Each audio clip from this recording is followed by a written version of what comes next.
Değerli Şanlıurfa halkı, HDP PKK canileri tarafından katledilen Müslüman kardeşlerimiz için gıyabi cenaze namazı kılınacak. Lütfen iştirak edelim.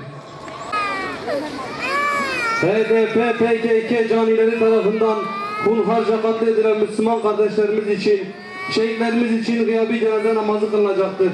Bütün Müslümanlar Allah rızası için iştirak etsinler.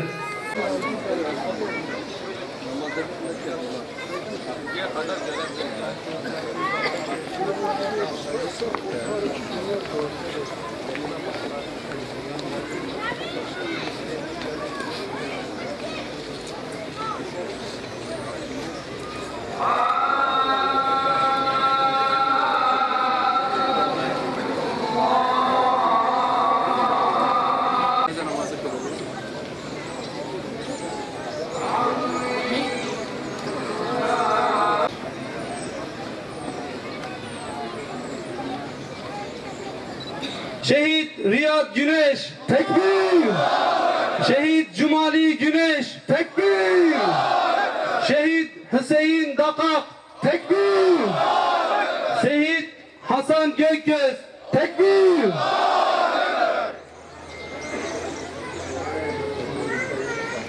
Hak ve batıl mücadelesi Hazreti Adem'den bugüne kadar devam eden bir mücadeledir. Ve kıyamet gününe kadar da devam edecektir. 100 yıla yakındır İslam coğrafyalarında ve beldelerinde İslam'a ve Müslümanlara yönelik böl, parçala, yut mantığıyla bir kıyım yapılmaktadır. Bu kıyımlarını bazen direkt olarak, bazen de İslam beldelerinin başındaki firavunların, nemrutların, zalim ve despot kuklaların eliyle yapılmaktadır. Zalimler bu kıyımı yaparlarken en büyük cesareti de İslam ümmetinin dağılmışlık, bölünmüşlük ve bana ne düşüncesinden almaktadırlar. Hatırlarsanız daha önce bu meydanda Gazze ve Mısır'daki vahşeti ve katliamları kınamak ve gıyabi cenaze namazı kılmak üzere toplanmıştık. Bugün de burada PKK vahşeti ve saldırıları sonucunda katledilen ve şehit edilen onlarca kardeşimiz için burada toplanmış bulunmaktayız. HDP eş başkanı Selahattin Demirtaş, ABD'den döner dönmez 6 Ekim'de Kobani bahanesiyle çetelerini sokağa inmeye ve ellerinden geleni yapmaya davet etmişti. 7 ve 8 Ekim tarihlerinde 35 ilde eş zamanlı başta Hüdapar camiası olmak üzere tüm İslami yapılara ve dindar insanlara yönelik saldırılar başladı. Bu saldırılarda 6 il ve 19 ilçe teşkilat binamız aynı anda saldırıya uğradı. İslami ve insani faaliyet yürüten onlarca dernek ve vakıf da bundan nasibini aldı.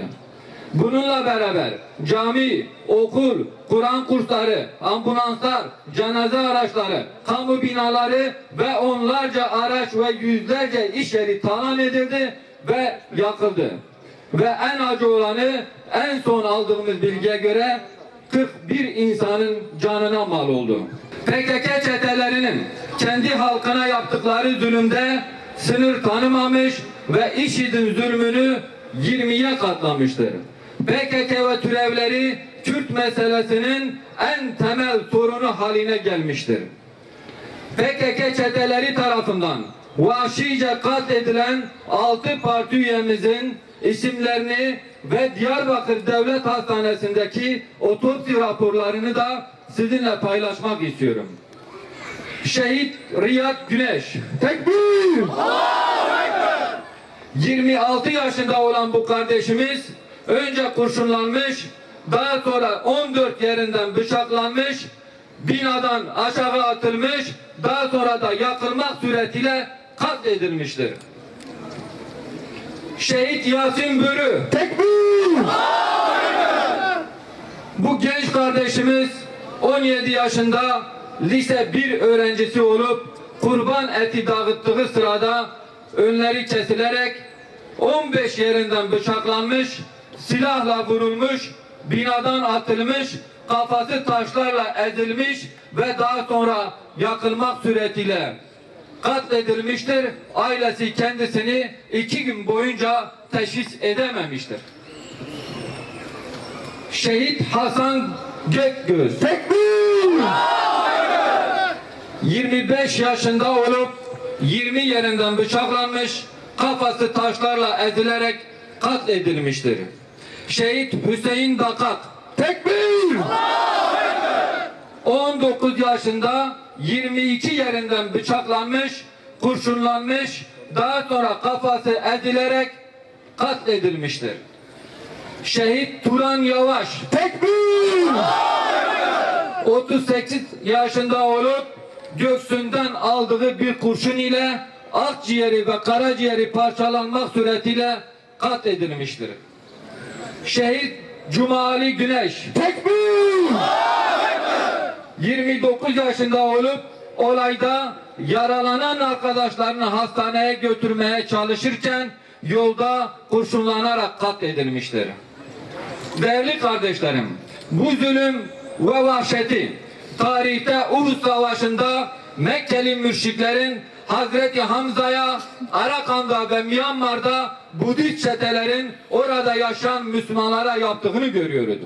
7 ve 8 Ekim'de de bölgemizde PKK çeteleri Müslümanlara aynı zulmü ve vahşeti yapmışlar.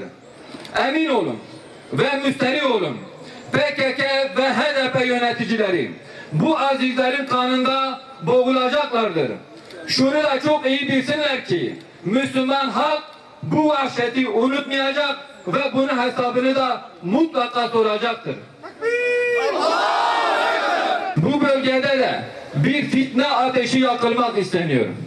Bu ateşi yakmak isteyen her kim ise Allah Kahhar olan ismiyle onları kahretsin. Bu halkın huzurunu bozmaya çalışanların Allah belasını versin. Fakat şu bilinmelidir ki zulme ve haksızlığa, vahşete karşı sessiz kalanları, tepkisini ortaya koymayanları, ayrıca Berkin Elvan'ın ölümü üzerine kıyametleri koparan, aylarca gündemlerinden düşürmeyen ulusal basının Yasin Bölü için 3 maymunları oynamasını ve bu vahşeti görmemeleri de ayrıca kınıyorum.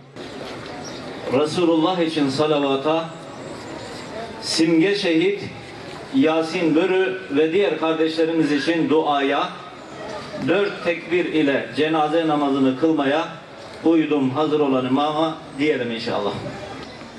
Allahu Ekber.